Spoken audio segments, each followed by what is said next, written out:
vos députés, dont vous semblez très fiers, ont défilé avec les islamistes du CCIF lors de la manifestation contre l'islamophobie. CCIF qui est donc mouillé en relation avec des entreprises terroristes, djihadistes. Donc, si vous voulez, vos leçons de morale me paraissent quand même très décalées par rapport à la réalité des faits, en l'occurrence, que je viens de mentionner. Donc c'est très intéressant. Si je comprends bien, vous êtes pour dissoudre le CCIF parce que vous dites que soi-disant il a des liens avec des entreprises terroristes. Vous ne savez pas lesquelles par ailleurs, mais c'est pas grave vu que vous pouvez pas le prouver. Mais par contre, vous qui avez des liens et recevez des financements directs de terroristes qui ont tué en Australie, vous ne devez pas être dissous. C'est donc ça votre argument. Est-ce que je le comprends bien?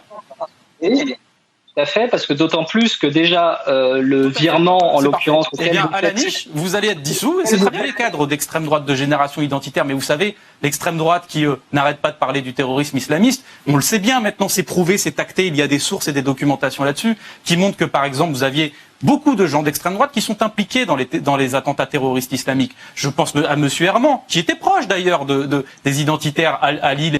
M. Herman, c'est celui qui a fourni les armes qui ont permis à Mehdi Koulibaly de faire la prise d'otage et la tuerie de l'hypercacher pendant les attentats terroristes. Ces gens-là sont connectés. Ça leur va, le terrorisme islamiste. Vous comprenez? Et moi, ce que je cherche à faire, c'est à éradiquer le terrorisme islamiste et à éradiquer le terrorisme d'extrême droite.